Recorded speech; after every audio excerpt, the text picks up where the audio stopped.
Mesdames et messieurs, bonjour. Je suis ravi, en tant que directeur de l'IE, de vous accueillir au sein de cet amphithéâtre Malraux pour cette conférence relative donc à la série des BRICS que nous co-organisons avec acteurs de l'économie Rhône-Alpes.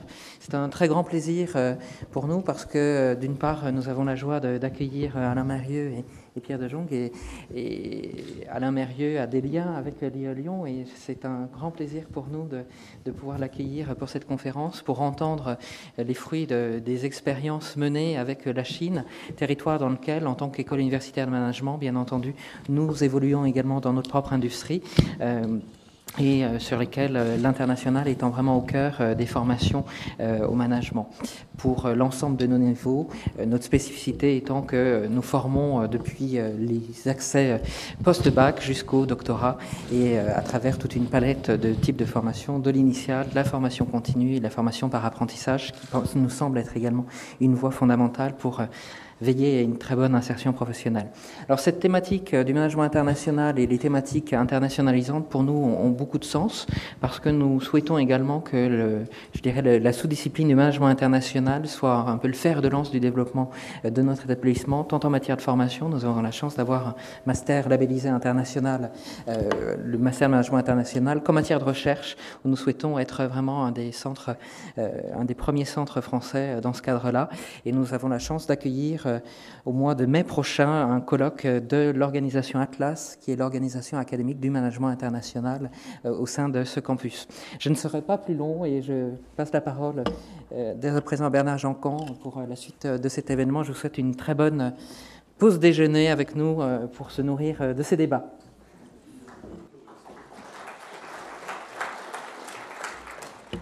Et cette pause-là ne va pas vous faire grossir, mais va peut-être exciter les neurones. En ce qui concerne, je vous prie de m'excuser, j'ai une grosse bronchite. Professeur, si vous avez un antivirus, je serai preneur. Et donc, j'utiliserai et le siège et le micro. Alors, le format de cette pause, c'est donc à partir d'un témoignage, ce sera celui d'Alain Mérieux, partir d'une expérience concrète, voir comment un responsable d'entreprise s'y est pris pour petit à petit pousser ses dés, ses pions sur ce territoire qu'est la Chine. Et puis, je demanderai à Pierre de Jong, que je vous présenterai, qui est un spécialiste de l'Asie, qui intervient aux côtés de beaucoup d'entreprises en France et en Europe pour les accompagner dans leur recherche d'activités en Asie, notamment en Chine, au départ de France, d'Europe, mais quelquefois au départ d'autres pays asiatiques pour aller vers la Chine. Donc nous débattrons avec lui, on utilisera toutes les clés d'entrée. Il y aura peut-être un échange, des rebonds entre vous deux, et puis également rebonds avec vous. Je sais qu'un grand nombre d'entre vous m'ont dit avoir des rendez-vous à 2h. On a jusqu'à 2h, si certains doivent s'éclipser à 2h moins le quart. Bien évidemment, vous avez cette liberté, n'est-ce pas? Alors, pour démarrer... Toc, toc, toc. Pour démarrer, nous sommes le 20 janvier. Le spécialiste est aux aguets déjà. Le 23, je vois qu'il y a des gens qui nous viennent sans doute pas bien loin de la Chine ou de loin de l'Asie. Dans cette salle, le 23, c'est la nouvelle année chez les Chinois. Cette année, c'est l'année du dragon, vous confirmez. Le dragon, c'est le cycle de la révolution. Je ne sais pas le dire en chinois avec l'accent, alors on va prendre l'accent de Macao. Donc, c'est l'année du dragon. Alors, vous voyez, la différence des cultures. Nous, on pense, enfin, certains nostalgiques disent 20 janvier, anniversaire de la mort de Louis XVI. Vous voyez, on n'est pas vraiment dans le même monde. Hein. Donc, on va parler effectivement de ce pays qui est déjà offensif et qui vient en plus rentre dans l'année du dragon. Autre élément peut-être anecdotique, pensez-vous, vous avez entendu parler des pandas. Mais pourquoi donc nous a-t-on bassinés avec ces pandas qui débarquent à l'aéroport? Eh bien, mine de rien, ces pandas, c'est un signe d'amitié de la Chine à la France pour bonnes relations commerciales. Je ne sais pas ce qu'on nous enverra quand la Chine enlèvera le veto pour la Syrie, mais déjà, on prend les pandas et on prend ce signe d'amitié commerciale. Alors, Alain Mérieux, donc, vous êtes donc fondateur de Biomérieux et président donc, de l'Institut du MMU. Vous avez démarré très tôt, vous, cette approche de, j'allais presque dire, de ce continent. Qu'est-ce qui vous a amené petit à petit dans le développement international à, hop, vous l'avez ici, à vous orienter? Bien, bonjour. J'ai beaucoup de joie à me retrouver à l'IAE. C'est vrai que J'ai assuré une présidente discrète, mais de 95 à 98, c'est ça, avec le président de l'IAE. Je vois que cet institut s'est largement développé. Combien très heureux d'être là. Je fais très attention parce qu'est rentré là, un grand spécialiste de la Chine, sinologue distingué, parlant le chinois, et qui va automatiquement envoyer son rapport à Pékin. Ça commence bien. Pour savoir ce que je dis. Non, l'histoire avec la Chine est une longue histoire et qui n'est pas tellement industrielle, je vous le dirai tout de suite, qui est un mélange d'industrie et de relations politiques au sens noble du terme politique. Bon, il y a, dans les années 70, j'étais président de l'Institut Mérieux, donc, qui était à l'époque vaccins humains et vétérinaires, qui sont aujourd'hui Sanofi Pasteur et Merial. Et nous étions relativement très internationaux pour notre taille, vu que les vaccins intéressaient surtout les pays émergents. Et on a décidé d'aller en Chine. C'était très compliqué d'aller en Chine. Il m'a fallu 1 an de discussion avec, non pas l'ambassade, qui n'existait pas à Paris, mais le bureau de représentation. Et finalement, en 1978, nous avons eu le feu vert pour aller donner des cours à Pékin à nos collègues scientifiques universitaires chinois sur les vaccins humains et vétérinaires. Nous sommes partis avec le vol à l'époque qui était uniquement Suissair, 1 fois par semaine. Et nous sommes partis à Pékin. Nous avons été reçus dans l'hôtel, qui était l'hôtel de l'Amitié, qui n'était pas un palace terrible. Ça m'a rappelé l'hôpital, parce que la nuit, quand on se levait, il y avait beaucoup de petits cafards qui couraient partout. Mais c'est assez chaleureux, et il y avait dans un théâtre, c'est là où nous avons donné nos conférences. Alors nos conférences, j'avais fait un papier écrit, qui n'était pas spécialement génial, et quand je suis arrivé, on m'a dit, Monsieur le Président, il y a une phrase qui n'est pas traduisible en chinois. Alors j'ai dit, qu'est-ce que j'ai fait comme un père? C'était simplement que dans l'histoire de l'Institut, j'avais dit, nous avons été cotés à la Bourse de Paris en 68. Or, le terme de cotation à une bourse, en 78, était totalement inconnu des Chinois. Donc j'ai dit, ça mène rien, rayez la phrase, pour montrer quand même le chemin qui a été fait. Et nous avons eu une semaine assez passionnante avec nos collègues chinois. Et la première chose qui m'a frappé, c'est qu'à l'époque j'avais juste 40 ans, c'est que j'ai été frappé par l'âge canonique, à peu près le mien aujourd'hui, de nos interlocuteurs chinois. C'est-à-dire aucun scientifique que nous avions en face de nous avait moins de 70 ans. C'était entre 70 et 85. Tout ça parce qu'on oublie que la Chine sortait des gardes rouges et qui ont été, je dirais, une éradication de l'université pendant des décennies. Donc nous sommes trouvés avec une élite fort sympathique, de gens plus parlant le français, de vieille culture, mais qu'on ressortait pour nous. Et nous avons passé une semaine assez passionnante à découvrir un peu ce qu'était la Chine, puisque certains étaient étudiants à Lyon, à l'école vétérinaire, à l'école de médecine. Donc c'était des cours qui ont donné rien de spécial. Après, nous avons eu un nombre de délégations qui est venu à Lyon impressionnante, des délégations nombreuses, sans aucun, évidemment, retour sur investissement, et avec toujours, à l'époque, le fameux discours que la Chine se bat, mais la Chine a été trahie, elle a été trahie par la puissance américaine qui est contre elle, les Russes qui nous ont trahis, et même à l'intérieur, c'était toujours le discours, la bande des 4 qui nous a même menés au bord du gouffre. Donc c'est des discours très traditionnels, tout le monde évidemment était en col Mao, il n'y avait pas de seul choix, tout le monde était en bicyclette, tout le monde, il n'y avait pas de voiture du tout, et c'était donc un monde tout à fait différent du nôtre. Je dirais ce qui me frappe aujourd'hui, c'est que à Lyon, à l'époque, on roulait en voiture, maintenant on roule en vélo. Eux, ils roulent en voiture, ils ont abandonné le vélo. C'est un petit détail, mais ça correspond assez bien à ce qui s'est passé en 30 ans. Et donc, beaucoup de contacts, et puis rien de particulier. Je commençais un peu à désespérer de mes contacts avec la Chine lorsque j'ai fait de la politique. Et en 86, j'ai été élu, comme j'étais premier vice-président de la région, avec la charge multiple, parce que ça c'est une bonne chose, de l'économique, l'enseignement supérieur qui était considéré, et l'international qui n'existait pas. Et en 86, le président de l'époque, pour ceux qui l'ont connu, le président Béraudier, qui était plus large que haut, mais qui était remarquablement, il passait à peu près 4-5 heures à table chaque jour, m'appelle et me dit, parce qu'il tutoyait tout le monde, Ghosn, rejoins-moi, je vais manger des gratons avec un type, il n'est pas con. Alors, je lui dis, c'est un Chinois. Je dis, mais qu'est-ce qu'on va foutre avec les Chinois? On n'a rien à l'international, personne ne parle anglais, enfin, c'est la région. Il dit, viens bouffer avec moi. Bon, et je suis allé, et nous avons signé un accord avec le maire de Shanghai, en 86, qui s'est trouvé être Jiang Zemin, qui est devenu le président de la Chine. Et ceci explique beaucoup de choses dans les relations qu'il y a entre nous et ce grand pays. Donc, en charge de cette opération, je suis parti en 87 établir ces liens avec Shanghai. Et je me rappelle, donc, comme sur les journaux, le Progrès avait mis à l'époque que je partais. Donc j'ai reçu un appel d'un ami de mon père, le professeur Malégui, un professeur de médecine très connu, déjà assez âgé, qui me dit, venez me voir. Je vais le voir, et il me dit, écoutez, si vous allez à Shanghai, je vois que vous allez à Shanghai, allez voir mon élève, le professeur Wang. Bon, je dis, monsieur le professeur, bien volontiers. J'arrive donc à Shanghai, et je demande à voir le professeur Wang. On me dit, écoutez, il donne ses cours. À l'époque, il s'était donné ses cours, c'était l'université numéro 2, l'ancienne Aurore des Jésuites. Et le professeur Wang donnait ses cours, c'était tout de suite, ça c'était peu de temps après les gardes rouges, donnant ses cours, 3e année d'hématologie, en français.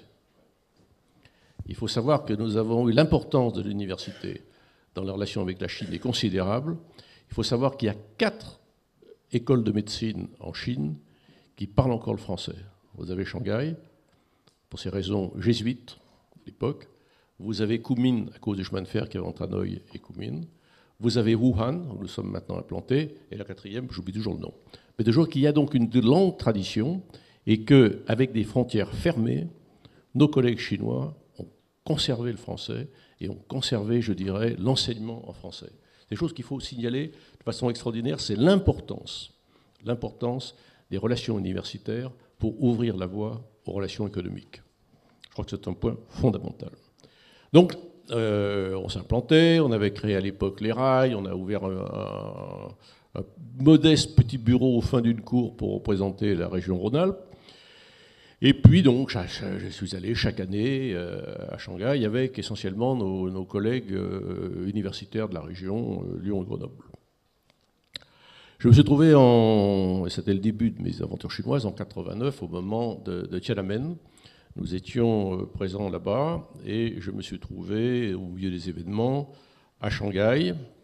Alors ça, c'est toute la rue était bloquée, il y avait des millions de personnes dans la rue, sans aucune effusion de sang d'ailleurs à Shanghai. Et personne ne perd la face jamais, pas plus chez nous qu'en Chine. Et il me disait, Monsieur le Président, vous êtes très fatigué, donc on fera les réunions exceptionnellement à l'hôtel. Bon, les réunions, tout le monde s'en foutait, parce qu'il y avait... Mais on a fait des réunions un peu virtuelles à l'hôtel, et nous avons donc continué à travailler. Et là, nous avons eu un message très clair, et j'ai été accompagné d'universitaires de la région. Et nous avons eu un message très clair de nos collègues universitaires de Shanghai en disant ne fermez pas les portes, parce qu'on sentait que ça allait se fermer. Ne fermez pas les portes, on sort des gardes rouges, gardez la porte ouverte sur l'université. Ce que nous avons fait au retour La région était peu politisée à l'époque. On était assez copains les uns les autres, gauche-droite. Les universitaires étaient plutôt à gauche, moi plutôt à droite. Ce qui fait qu'on a ratissé et sans bruit, nous avons conservé des liens avec Shanghai pour cette raison. Et ça, c'est l'histoire, parce qu'on le retrouve après, très longtemps après. Et nous avons conservé ces liens, et nous avons été le premier à reprendre contact avec Shanghai, et nous avons gardé des liens en utilisant à l'époque, non pas les pandas, mais les cochons. On a introduit, parce que les cochons chinois sont très prolifiques, et ils ont des souches excessivement prolifiques, donc on avait conservé ces échanges à travers le cochon, entre Shanghai et Rhône-Alpes. Et... le maire de l'époque de Shanghai était M. Su Rongji, que j'avais rencontré. M. Su Rongji est devenu vice-premier ministre et premier ministre de la Chine. Et un jour, j'arrive à Pékin, pas rasé, et une voiture m'attend, me dit le Premier ministre va vous voir. J'ai cru que on ne plaisante pas beaucoup en Chine, donc j'ai dit c'est sérieux. Et je suis allé, j'ai été reçu par Su Rongji, donc au sommet de l'État, avec c'est un homme qui parle l'anglais couramment, donc il s'est exprimé sans interprète. Et le message, je peux vous le dire, je l'ai eu, il n'était pas pour moi, il était pour Chirac, que j'ai automatiquement retransmis le message, qui était de dire, écoutez, il faut que vous compreniez la Chine, nous sommes 1,2 milliard d'habitants, nous avons 17 millions de naissances à l'époque chaque année, qu'il faut élever, nourrir, éduquer. Nous avons 300 millions d'illettrés. Nous avons 120 millions d'habitants de minorités ethniques qui veulent quitter la Chine. Et il m'a dit, jamais nous ne laisserons la Chine toucher dans son intégrité territoriale. C'est un message très fort. Il m'a dit, parce que sinon, if not, China will blow up and the world will blow up. C'était vraiment sa phrase très claire. Donc, et pour cela, nous allons conserver le parti unique, parce que nous n'avons pas le choix. Nous n'avons pas le choix, la démocratie n'est absolument pas mûre pour la Chine d'aujourd'hui, donc nous conservons le temps nécessaire, le parti unique, mais en libéralisant l'économie, en particulier sur la côte, et en particulier en jouant à fond l'éducation et la recherche demain. Donc le message, vous savez, la feuille de route, la roadmap, elle était tracée. Voilà, c'était donc il y a une vingtaine d'années, et cette roadmap, ils l'ont parfaitement exécutée. C'est un dans mes rencontres dans la vie, c'est certainement l'heure la plus fascinante que j'ai vécue dans ma vie, avec M. Souronji, que je revois régulièrement, parce que maintenant il a pris sa retraite, mais chaque fois que je vais en Chine, au moins une fois par an, je vais lui présenter mes respects et mes salutations. C'est un très très grand monsieur, qui est considéré par mes amis chinois un peu comme Xian Xiaoping, comme quelqu'un qui a refait, qui a créé la Chine nouvelle. Des gens d'une intelligence et d'une vision extraordinaire, et pour lesquels j'ai personnellement beaucoup d'admiration. Donc j'ai continué mes relations avec Shanghai jusqu'à la fin de mes mandats. En 1998, j'ai quitté la politique et j'ai eu le privilège de recevoir des mains du maire de Shanghai de l'époque le Magnolia d'or, qui correspond un peu à la médaille d'or de la ville de Shanghai, que je garde précieusement avec un très beau diplôme. Et puis je suis revenu évidemment à la vie civile, en particulier industrielle. Entre-temps, nous avions repris une société américaine, alors je parle de la Biomérieux, qui s'appelait Vitech. Vitech avait une filiale à Hong Kong.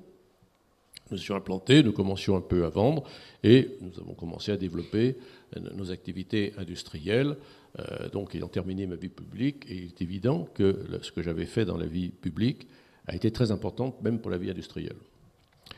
Et je me rappelle toujours avoir accompagné Christophe à une visite de biotech chinoise, c'était donc vers les années 90, 95, et on a tous été invités à déjeuner à la plus grande tour à l'époque, ça a été passé, qui était la Shanghai Investment Corporation, avec un membre important du parti qui était à la tête de la Shanghai Investment, on a discuté, etc. Et il se tourne vers cette type et il dit, celui-là, vous travaillez avec lui en montant moi. Parce que, alors tenez-vous bien, parce que lorsque la Chine était calomniée à Grenoble, il nous a défendus. Moi qui suis assez bordélique au point de vue organisation, je ne me rappelle jamais ce que je dis, j'écris jamais rien, donc je dis, qu'est-ce que j'ai pu dire à Grenoble à telle époque? Ça m'a gratté la tête pendant un paquet de temps. Je suis revenu, j'ai regardé mes calepins. En fait, il y a eu une réunion, mais alors vraiment une réunion pratiquement enfin, sans intérêt, quoi. Une réunion universitaire à Grenoble, avec Soutif, justement, avec qui j'avais beaucoup travaillé, où était Edwige Alice. Edwige Alice était ministre, et à l'époque, il n'y avait pas de portable. C'était un samedi matin, moi je ne me lève pas tôt, je suis arrivé qu'à 11h, donc elle avait fait un discours très dur contre la Chine. Et moi je suis arrivé, on m'a demandé la parole, et j'ai dit exactement le contraire de la ministre, en disant, il n'y a que ceux qui ne savent pas qui parlent, il faut garder des contacts avec la Chine, c'est une folie de couper, et c'est une erreur politique complète. Je m'étais fait engueuler par la ministre de façon considérable, mais il y avait un Chinois qui a fait un rapport qui, 15 ans après, s'est retrouvé. Pour vous dire que c'est un système où l'information est extraordinaire. C'est un système, je dirais, qui j'admire pour sa précision et sa connaissance de tout. Alors ensuite, j'ai continué donc, ma vie à la fois professionnelle. Avec Christophe, nous avons ouvert 2 laboratoires mixtes, l'un à Pékin pour les pathogènes émergents avec l'Académie chinoise de médecine, l'autre qui était inauguré, qu'on a signé juste après le départ de Christophe, à Fudan Cancer Hospital, sur les marqueurs en cancérologie. Donc je continue mon travail et nous avons rencontré à cette occasion le ministre de la Santé nouveau, qui est le professeur Chen Zhu. Le professeur Chen Zhu est un des très grands scientifiques mondialement connus, non membre du Parti communiste, mais ministre de la Santé. Le seul ministre qui n'est pas communiste. deux ministres qui ne sont pas membres du parti. Il y a le MOST et la santé.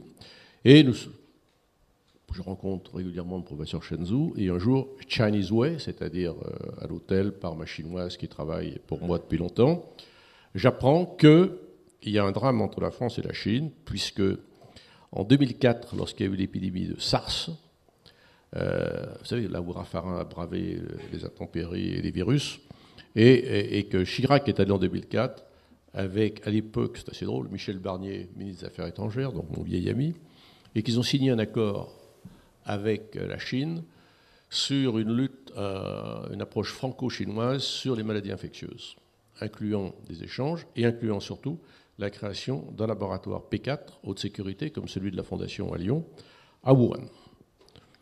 Et on me dit, les accords sont rompus, l'arrivée de votre président nouveau, donc celui qui est actuellement en place, tout est arrêté, et c'est très grave, ça signifie qu'il y a un changement de politique de la France vis-à-vis de la Chine.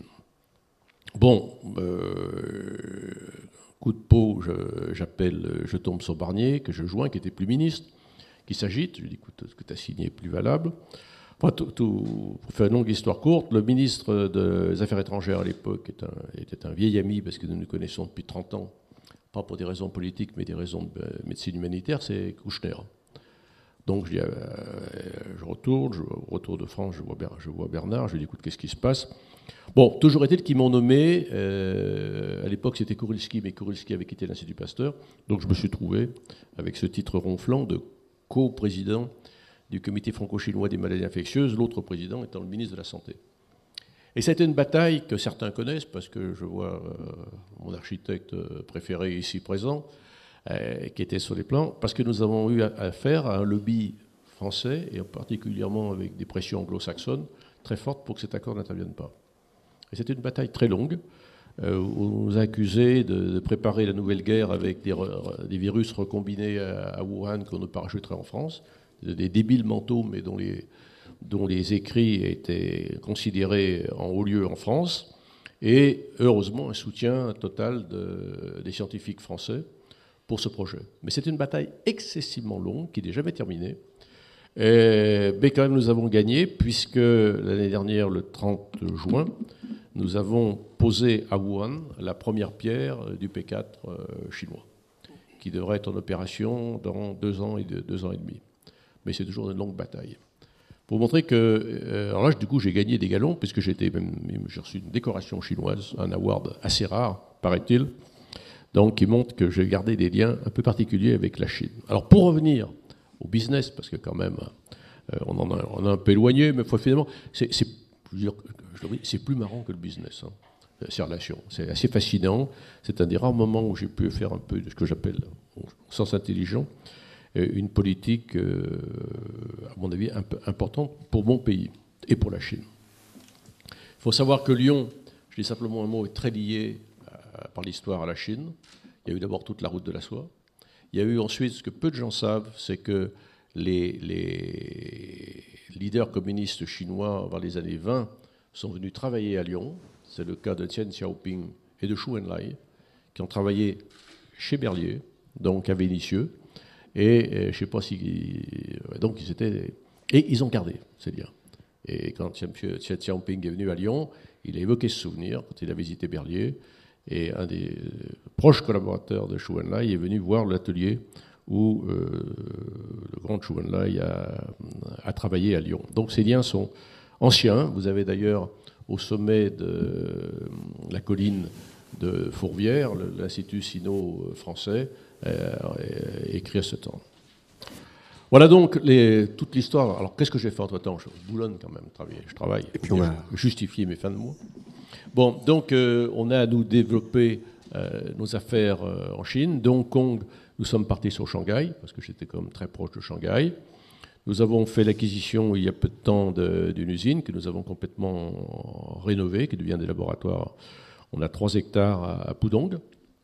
Et nous avons à peu près 350 personnes qui travaillent pour nous. On doit avoir un chiffre d'affaires de l'ordre de cette année, l'année dernière, de 70-75 millions d'euros, qui se développent très bien. Et nos laboratoires mixtes. Il faut reconnaître que nous savons, notre slogan, c'est We are in China for China. Et c'est vrai, parce qu'on travaille beaucoup avec la santé publique, mais nous savons que nous aurons à faire encore des efforts parce que, très ouvertement, la Chine a décidé que dans certains domaines, dont la santé, la Chine serait autonome.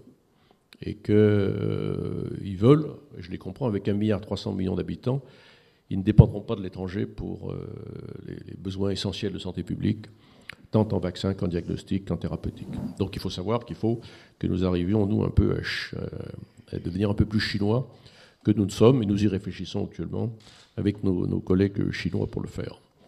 Simplement pour conclure, pour montrer que ce pays, nous avons des liens qui sont industriels, mais qui sont très forts. Lorsque j'ai perdu Christophe, le laboratoire mixte de Pékin, qu'il avait créé aux agents pathogènes, l'Académie chinoise de médecine m'a demandé est-ce qu'il porte le nom de Christophe.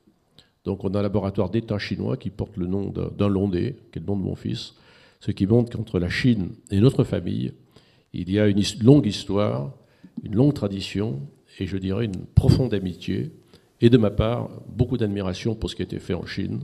Je crois qu'il y aura peut-être des secousses. Il y a des secousses maintenant. Les Chinois sont que, par contre, le gouvernement est très sensible, contrairement à ce que l'on dit en France, à leur opinion publique, et qui réagissent très vite. Il faut savoir que le Shenzhou a mis en place une réforme de la santé et une sécurité sociale chinoise qui va donner quand même à chaque Chinois, y compris dans les campagnes, accès à des soins essentiels. C'est une véritable révolution qui mène. Et que je reste optimiste parce que ce qui m'a toujours frappé à la tête, je parle de la tête des gens que j'ai revus, ce sont des gens d'une intelligence et d'une formation extraordinaire et d'un pragmatisme et d'une ouverture d'esprit très grande. Il y a des sujets qu'il ne faut pas aborder. Il y a des sujets en particulier, ce n'est pas le Dalai Lama qui les ennuie, mais c'est la territorialité. On ne touche pas à l'Empire. Et ça, si vous le faites, vous faites des erreurs dramatiques qu'a fait notre président, je dirais peut-être par l'absence de culture. C'est des sujets qu'il ne faut pas aborder. Mais le reste, ils sont assez ouverts, on peut discuter avec eux. Moi, encore une fois, je fais partie de ceux qui sont très proches de la Chine, très admiratifs parce que j'ai vu ce pays il y a 30 ans, je le vois aujourd'hui. Je vois aujourd'hui qu'il y a 30 ans, j'étais reçu par des gens qui avaient 70-85 ans. Aujourd'hui, ils forment. À Wuhan, où nous sommes, il y avait 800 000 étudiants il y a 2 ans. Aujourd'hui, il y a 1 million d'étudiants à Wuhan, c'est-à-dire la moitié des étudiants français sur une seule ville, qu'ils forment en recherche, en technologie. Ils veulent faire de la Chine, c'est fini l'histoire du manufacturing, ils veulent faire de la Chine le centre d'innovation et de recherche à travers le monde. Ils le feront. Ils jouent sur la recherche, ils jouent sur la jeunesse. Et je suis persuadé que c'est un pays qui est appelé à jouer un rôle crucial. Et je suis très heureux, très fier personnellement d'avoir un peu plus que regardé, participé un peu à cette croissance et à ce retour sur la place mondiale de la Chine, qui est un pays, n'oublions pas, qui avait toujours une culture, une histoire fantastique. Rappelez-vous que quand on a analysé l'armée de la terracotta de Xi'an, il y a des flèches avec l'alliage de ces flèches en étain et en acier a été breveté en 1930 par des firmes allemandes. C'était il y a quelques milliers d'années. Les caissons étanches de la marine étaient faits au XIIe siècle dans la marine impériale. C'est un pays qui a été, et ils le disent quand on est habillé avec eux, humilié, longuement humilié par nous, au moment des concessions, au moment de la guerre de l'opium, au moment de tout cela. C'est un pays qui a retrouvé sa fierté, qui joue une place mondiale. Les Jeux olympiques, c'était, ils m'ont bien expliqué, la 8e minute, de la 8e heure, du 8e jour, du 8e mois, de la 8e année de l'an 2000, la Chine a pris sa place dans le monde. Et là, et j'en suis, je dirais, pour ma part, très heureux. Voilà. Merci de cette aventure.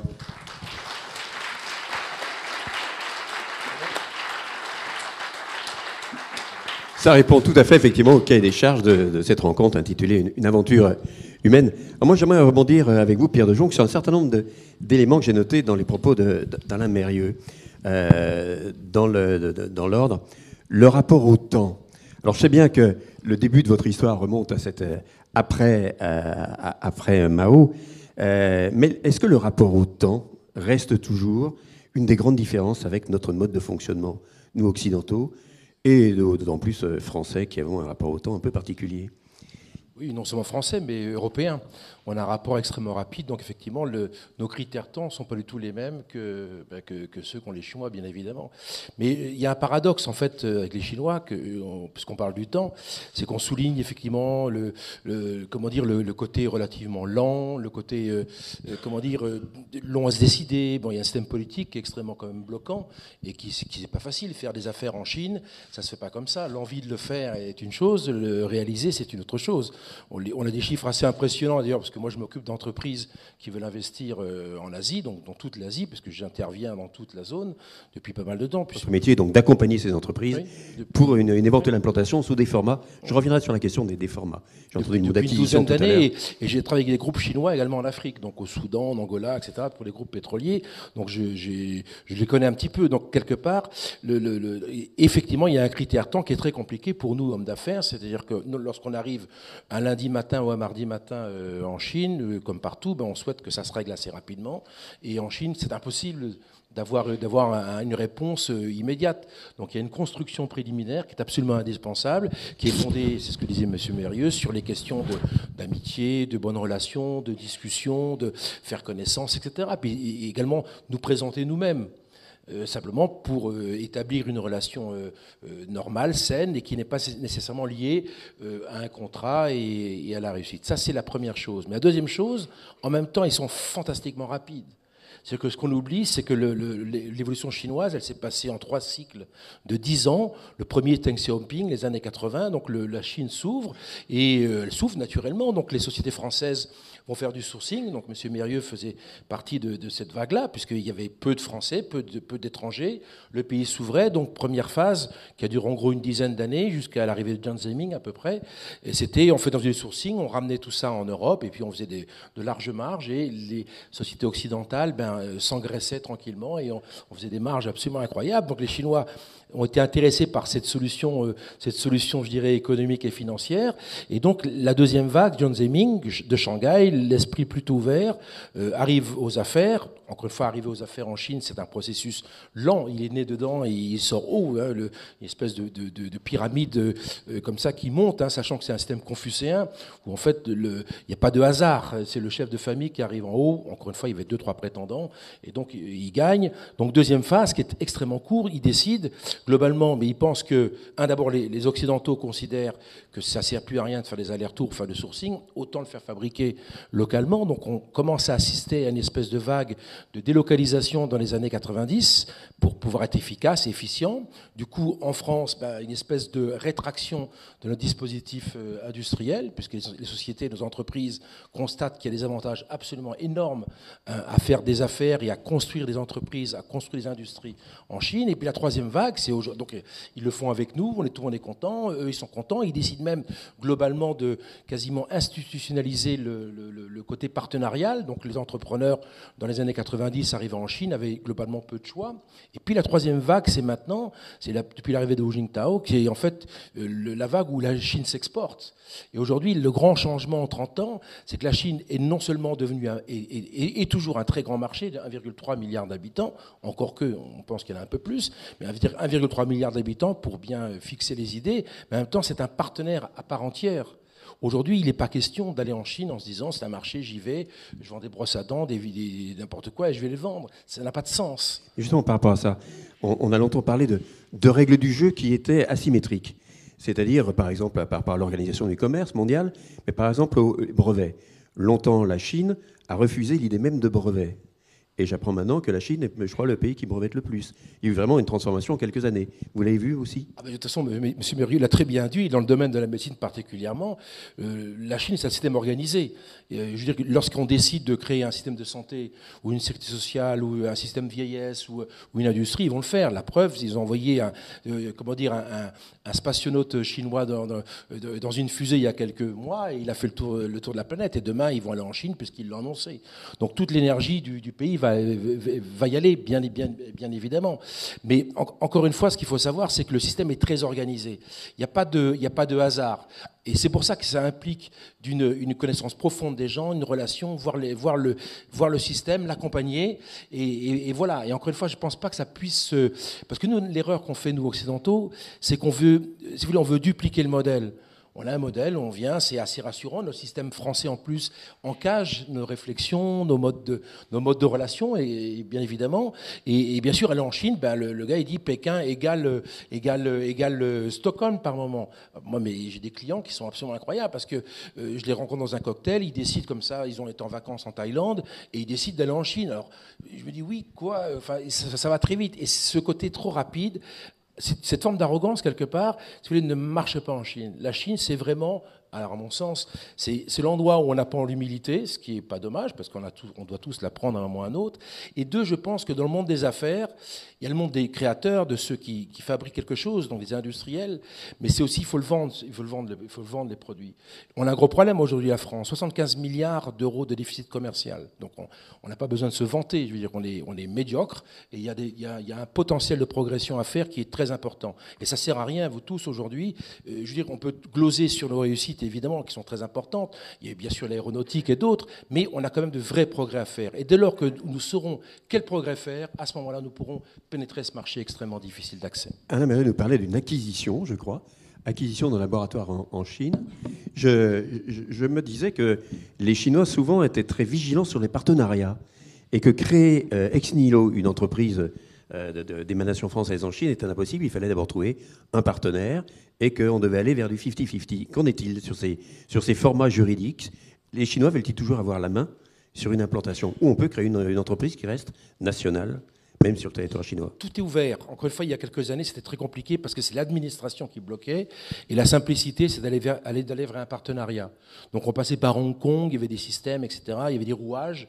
Parce que tout le système du commerce extérieur chinois est géré, alors je la fais un peu raccourci, mais ça s'appelle le MOFCOM. C'est une espèce de structure dans laquelle vous retrouvez une partie du ministère des Affaires étrangères, une partie du ministère du Commerce, etc. Donc c'est d'énormes structures administratives. Et c'est vrai, rentrer dans une structure pareille, c'est-à-dire que c'est eux qui vont vous donner ces fameuses licences régionales ou locales ou nationales, etc. Donc c'est très compliqué. Et la simplicité, c'était effectivement de faire appel à un partenaire. Aujourd'hui, les Chinois ont évolué, on peut tout faire. Vous avez un secteur privé en Chine qui est extrêmement développé, extrêmement actif, avec de jeunes industriels chinois qui n'ont pas besoin de vous, mais qui ont besoin de vous en même temps. Donc en fait, ils vous laissent. C'est le monde des affaires, c'est le monde du business, sous réserve que vous investissez, et surtout ne pas aller en Chine en disant où sont les contrats. Je vais vous vendre des choses formidables, et puis en fait, tout cet argent de l'État chinois va revenir et je vais le ramener en France. Évidemment, il y a un partage à mettre en place. Donc, bien évidemment, aller en Chine, c'est se dire quelque part, qu'est-ce que je vais faire avec eux, comment je vais le faire, etc. Pourquoi? Parce que ce fameux gap de temps, ce temps extrêmement court, c'est 3 fois 10 ans, la stratégie chinoise, ça a été quoi? C'était effectivement de récupérer de la technologie. Donc transfert de technologie, mais également pillage de la technologie. Il ne faut pas se leurrer. Donc les Chinois avaient besoin d'aller très vite, et d'ailleurs on a fait la même chose, les Japonais ont fait la même chose. Tous les pays se copient les uns les autres. Mais les Chinois, grâce à leur organisation, leur richesse, leur capacité, si vous voulez, leur pragmatisme, ont réussi, si vous voulez, cet exploit extraordinaire de se connecter à la planète monde, à la planète finance, à la planète industrie extrêmement rapidement, ce qui est absolument incroyable. Et bien sûr, par tous les formats, on capté l'information, réussi à se développer. Donc le partenariat, effectivement, était la clé d'entrée pour ce transfert de technologie. Pour ces questions de brevets, Alain Mérieux, comment est-ce que ça se passait? Vous pouviez exploiter des brevets Mérieux en Chine, les Chinois respectaient ces notions de brevets, ils développaient les leurs, puisque ça a longtemps été un point d'accroche entre occidentaux et chinois, cette notion de propriété intellectuelle. Écoutez, les choses ont beaucoup changé. D'abord, ils ont aujourd'hui, en Chine, une puissance technologique et scientifique qui n'existait pas encore une quinzaine d'années. Donc c'est assez nouveau. C'est moi qui sonne ou pas? Personne ne m'appelle d'habitude. Non, c'est pas moi. C'est quelqu'un. Ah, c'est le micro. Bon, ça fait rien. Donc aujourd'hui, nous avons des partenariats avec eux, par exemple dans la recherche sur le cancer. Nous avons une joint venture avec Tasly en immunothérapie dans le cancer, dans des technologies vraiment de pointe avec lesquelles nous travaillons. Nous apportons notre know-how, mais eux apportent également.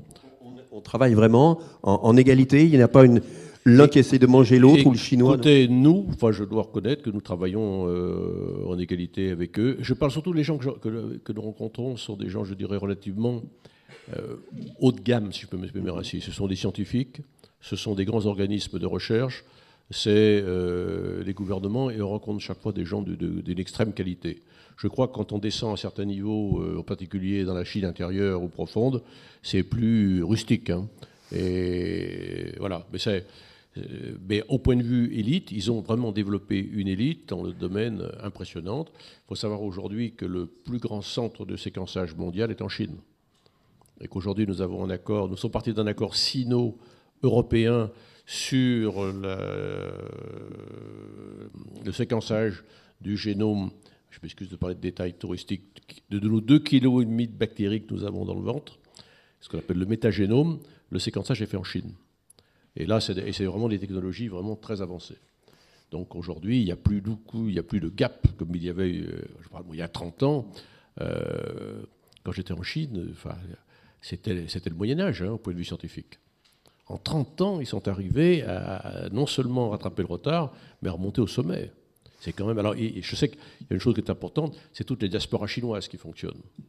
Parce qu'un Chinois, même s'il est américain, il est chinois. China first.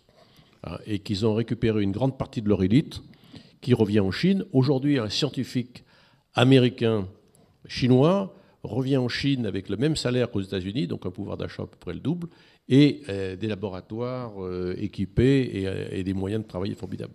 Alors justement, sur cette question de génération, est-ce que cette jeune génération chinoise qui pratique ce capitalisme communiste unique en son genre a ce même respect des règles et du formalisme, ou bien est-ce qu'on ne va pas vers une sorte de Far West avec des règles beaucoup plus rudes, dures, et donc des partenariats plus sportifs?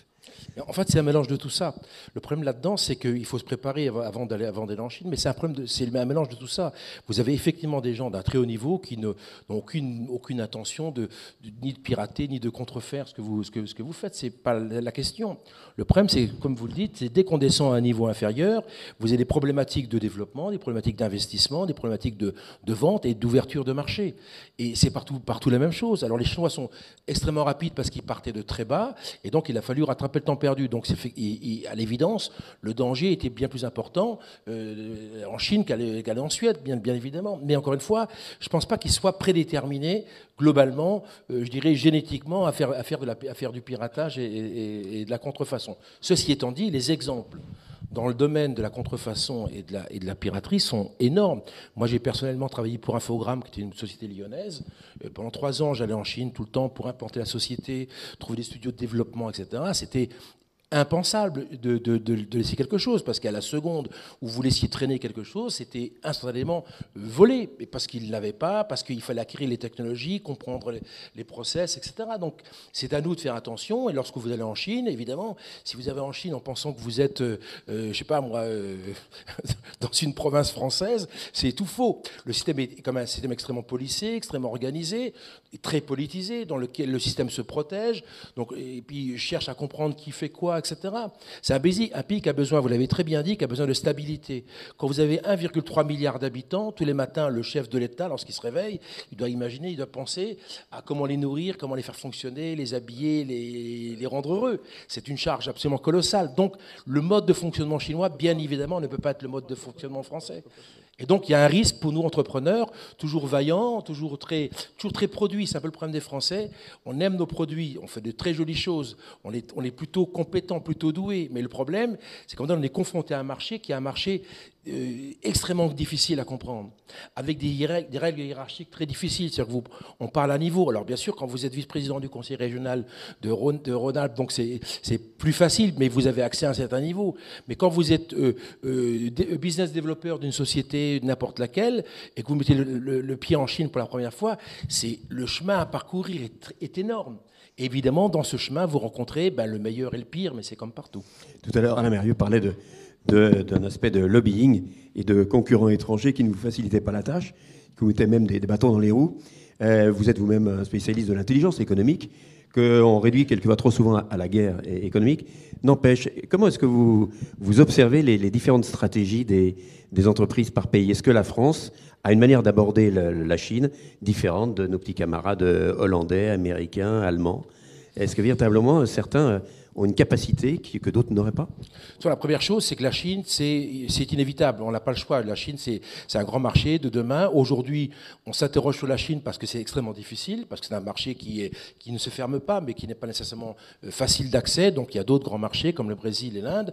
Donc c'est un marché qui est en compétition. Mais en même temps, lorsqu'on est entrepreneur, est-ce qu'on peut se dire que la Chine, est-ce qu'on va pas aller en Chine? Et bien évidemment que la question ne se pose pas et il faut effectivement aller en Chine. Première chose.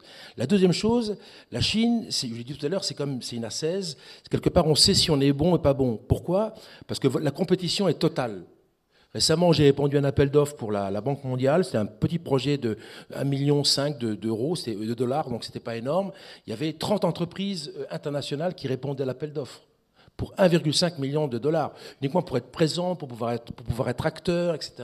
Donc c'est le monde de la compétition internationale. Et là, c'est vrai que le principal compétiteur d'Alstom s'appelle Siemens, le principal compétiteur de ADS va s'appeler General Electric, que sais-je, etc. Donc on a une compétition intra-européenne qui est extrêmement violente, extrêmement dure, une compétition internationale entre pays occidentaux qui ne les fait pas de cadeaux, bien évidemment, et alors, sans parler de la compétition franco-française, qui elle-même déjà précède la première. Donc il y a une compétition globale extrêmement difficile. Et c'est vrai que les Français sont plutôt moins bien placés que les autres. Globalement, nos parts de marché sont inférieures à celles de l'Allemagne, bien évidemment, c'est bien connu, mais l'Italie, la Grande-Bretagne. Pour des questions d'organisation, je suis président d'une chambre de commerce en Malaisie, enfin je suis président de la chambre en Malaisie, donc je m'active beaucoup sur les échanges, j'essaie d'accompagner des entrepreneurs, je suis actif à Paris, à la chambre de commerce de Paris, etc. J'essaie de promouvoir, et c'est vrai qu'on est dans une période encore de découverte. Je ne sais pas pourquoi, on a un petit blocage, on n'est pas assez... on est flibustier, pourtant les Français sont corsaires dans l'âme, mais je pense qu'il faut lâcher tout ça, il faut qu'il y ait une espèce de transformation de l'homme, et les Français sont plutôt, je dirais aujourd'hui, moins organisés, plutôt moins bons que l'ensemble des partenaires européens. C'est un vrai choc quand on le découvre, j'ai mis longtemps avant de l'accepter. Ceci étant dit, je suis moitié hollandais, moitié français, donc ça m'a permis de faire ma mue sans trop de difficultés. Sauf que les Hollandais ont une réputation d'être durs en affaires. Hein. Je ne les ai pas cités. Hein, oui, oui. Juste deux questions avant de vous ouvrir la parole les uns les autres. Nous parlerons bientôt ici même de la Russie. Il y a un thème qu'on aborde quand on parle de la Russie et de la Chine. La corruption politique, mais corruption dans les affaires. Est-ce une réalité? Est-ce que ça fait partie d'un des paramètres dans l'équation? Alors, encore une fois, l'avez-vous rencontré? Oui, on m'en a parlé, je l'ai rencontré bien évidemment, mais pas plus en Chine qu'ailleurs. D'abord, je voudrais casser cette idée globale. C'est vrai que tout le système occidental, comme on finit par les craindre, projette l'image d'une Chine compliquée, cruelle, vous voyez, et puis on voit le personnage un petit peu, probablement fumeur d'opium, vous voyez, quelque part, avec des grands ongles, etc. Donc la mythologie rejoint l'état d'esprit. C'est un vrai problème. Donc bien évidemment, la corruption, elle est comme partout. Je travaille au Vietnam ou dans d'autres pays africains et même en Europe. Je veux dire, le mot corruption, c'est quoi? C'est payer un fonctionnaire et payer plus loin que ça, un fonctionnaire ou un homme politique. À la limite de l'intermédiaire, effectivement, les lois OCDE vous interdisent de le faire, mais en général, en Chine, bien malin, celui qui est capable de vous dire qui vous allez rémunérer. Mais encore une fois, en Chine, je n'ai jamais connu, moi, ça fait quand même 20 ans que je tourne pour des sociétés extrêmement différentes. Je passe des fois 15 jours, 1 mois, 6 mois en Chine, je vais, je viens, etc. Je vais vous dire quelque chose. Je n'ai bien jamais rencontré un homme politique ou un élu qui m'ait demandé quoi que ce soit. Absolument jamais. Parce que n'oubliez jamais qu'en Chine, il n'est pas question de perdre la face. Et je veux dire, de vous demander de l'argent, vous donnez quelque chose, ça n'a pas de sens. Donc à nous de l'anticiper, à nous de prévoir, mais c'est encore une fois, c'est valable partout, c'est mettre en place un système qui rémunère les gens. Et ça, c'est aussi un défaut français. C'est que nous, on pense que, c'est comme lorsque les gens vont chez l'avocat, ils finissent par s'interroger sur le prix que ça coûte. C'est vrai, c'est cher, c'est du travail intellectuel, mais donc il faut rémunérer cette personne. Et lorsqu'on fait appel à des gens, on leur pose 3 millions de questions, à un moment donné, posons-nous l'action de savoir si on les met dans la boucle et si on les rémunère, faisons-leur un contrat, etc. Moi, ça fait 12 ans que je travaille intensivement en Chine et dans tous les pays émergents. Je suis audité tous les ans, et que lorsque j'ai une facture de bière et que j'ai pas mon petit truc, il faut que je fasse un papier sur l'honneur, comme quoi j'ai bien bu la bière avec Wu Jingtao, il n'y a pas de problème, je fais le papier, mais quand même, quelque part, il faut être méfiant, mais il ne faut pas non plus tomber dans la parano. Ceci étant dit, la Chine, c'est le monde du mythe. Et le problème là-dedans, c'est que l'Européen, l'homme, le masculin, moins les femmes que les hommes. Il y a le mythe, si vous voulez, de l'expérience masculine. La Chine révèle chez certaines personnes la possibilité de sortir de notre système français lourd parfois, qui peut être triste, où on a des soucis, etc. Et la Chine, c'est l'homme est sur son cheval. Donc moi, j'ai affaire à des clients et j'ai un mal fou à les faire redescendre du cheval parce qu'il faut revenir sur Terre 5 minutes, raisonner, repenser vos partenariats. Comme de vrais hommes, vous faites des erreurs en Chine que vous ne feriez jamais en Europe. Pourquoi vous les faites en Chine? Parce que votre cerveau, il est dans le mythe, il est dans le monde de l'expérience. Vous voyez, je suis un vrai, un solide, et je vais le faire. Je vais vous montrer que je vais le faire. Et c'est vraiment ça le problème. Donc la corruption, c'est une preuve de faiblesse, et on n'est pas obligé d'être faible en Chine. En Chine, si vous êtes à égalité, je n'ai pas dit plus fort, mais si vous êtes à égalité, vous avez une chance de durer pour la partie numéro 2. Dernier point, alors je ne sais pas si c'est pour se rassurer, mais chaque fois qu'on entend dire qu'il y a un essoufflement de l'essor chinois, ça nous rassurerait presque, nous qui sommes confrontés à du 0,2% de croissance annoncé par la Banque mondiale. Alors cet essoufflement, on a vu des problèmes d'immobilier, on a Alain Mérieux cité la sécurité sociale, donc le renchérissement des salaires, les questions des classes moyennes. Est-ce qu'il y a effectivement à un moment un risque de surchauffe, de voir que cet Éden, finalement, lui aussi est confronté à des problèmes de coût social? On a entendu parler de grève dans des usines détenues par des Japonais. Est-ce que c'est un élément qui fait dire « Ah, il se passe quelque chose ». Bien évidemment, c'est un marché qui est totalement connecté à l'Europe, puisqu'en fait, ils fabriquent pour nous tout, plein de choses, en tout cas, les jouets, les produits blancs, etc. Donc c'est vrai que dès lors que nous consommons moins, à la force des choses, ça touche directement les marchés asiatiques, globalement, et les marchés chinois. Rappelez-vous encore une fois que nous, Français, on est connectés d'abord à la zone euro avant d'être connectés à la Chine. La Chine est un grand marché, mais ce n'est pas le marché principal. Première chose. Deuxième chose, ils ont des réserves absolument phénoménal, des réserves financières colossales. Alors, il y a des chiffres qui tournent totalement invérifiables, non vérifiés, mais autour de 3 000 milliards de dollars, ce qui leur permettrait d'ailleurs de se créer une sécurité sociale, de se créer un système vieillesse, pourquoi pas. Intervenir en Grèce. Oui, on peut s'acheter, on peut faire le marché, donc on peut faire. Deuxième chose, donc aujourd'hui, les Chinois, ils ont comme de sacrées réserves. 3, c'est un marché intérieur qui est extrêmement actif, parce qu'aujourd'hui, la Chine utile, elle est faible. Alors, il y a des chiffres qui vous disent 3 millions de Chinois le long des côtes. Il a probablement plus aujourd'hui, je pense, mais encore une fois, c'est un marché qui est en développement. Donc j'imagine très bien que les Chinois, et encore une fois, je rejoins ce que vous disiez, M. Mérieux, il y a 2 minutes, c'est qu'ils sont en construction, ils savent où ils vont, il y a une vraie stratégie. Donc dès lors que ça va peut-être se raréfier avec nous, je pense qu'ils vont trouver des solutions pour développer, 1, leur propre marché intérieur, 2, développer les marchés périphériques, parce que la relation de la Chine avec l'ASEAN est extrêmement forte. L'ASEAN, en gros, 450 millions, 500 millions d'Asiatiques, totalement dédiés par la diaspora, par les réseaux financiers, par les réseaux de distribution, etc. Donc ils ont déjà à côté d'eux, au-delà de la Chine, leur propre marché qui font qu'ils peuvent très bien se développer sans aucune difficulté. Donc il y a des difficultés parce que probablement que le monde se ralentit, mais en tout cas la Chine, encore une fois, elle a ce petit temps d'avance des pays jeunes qui font qu'ils ne vont pas s'arrêter, ça c'est sûr. Merci l'un et l'autre. Monsieur Mérieux, sur ces éléments-là, est-ce que vous souhaitiez réagir? Oh bien, on va prendre vos questions. Alors, si possible, davantage de questions que de commentaires. Peut-être assez même orienté business, management, économie. Mais la porte est ouverte. Nous avons une bonne demi-heure d'échange devant nous. Qui souhaite prendre la parole, se manifester, on lui porte le micro. Quelqu'un au premier rang, immédiatement. Je vous laisse chaque fois vous présenter. Merci. Bonjour. Ni hao, Michel Diamant, Michel Diamant Laoshe, c'est ma seule connaissance en langue chinoise. La version sous-titrée nous donne. Et je ne lutterai pas contre eux. Non, simplement, d'abord merci parce que moi je viens de passer un grand moment de bonheur. Simplement, la question que je voulais vous poser, c'est, il m'arrive d'être de ce côté-là et d'animer des réunions de chefs d'entreprise qui se réunissent en disant « je veux aller en Chine ». Fantastique. Et malheureusement, très vite, je me retrouve dans le lotus bleu. Et j'ai beaucoup de mal à expliquer à ces gens que ça a changé. Et la première question, la deuxième question qui est posée généralement, c'est « Monsieur Diamant, comment peut-on se battre contre la Chine ?» Et moi, je leur dis « Vous savez, moi, je suis cavalier. Il y a 2 mauvais mots dans votre phrase, se battre et contre. Quand vous voulez rentrer un cheval dans un box, si vous tirez sur l'encolure, il tire dans l'autre sens et vous avez perdu. » Et il me semble que l'une des choses je me donne votre avis là-dessus, qu'il faudrait faire rentrer, mais je ne sais pas comment le faire rentrer par effraction dans l'esprit français, c'est on peut travailler avec. et on ne peut pas se battre contre. Deuxième chose, également en écho à des choses que vous avez dites. Non, je pense que je ne vais pas prendre la parole trop longtemps. Voilà, cette nuance entre travailler avec et se battre contre. Vous n'avez cessé de travailler avec. La question ne se pose pas. Ou si ceux qui veulent aller contre, eh ben, qu'ils y aillent. Mais là, le cheval va leur envoyer une bonne ruade. Méfiez-vous des chevaux et des chevaux de feu tous les 60 ans. L'année du cheval de feu. Je pense qu'il y a un point sur lequel j'insiste pour les plus jeunes générations. Avant d'aller dans un pays, il faut connaître son histoire, sa culture, et vous comprenez beaucoup de choses. Vous comprenez pourquoi certains pays comme la Chine, très différente de l'Inde, très différente du Brésil, ce sont des pays qui ont quand même été, que nous avons, nous, collectivement, Occident, humiliés, en leur imposant des tas de règles.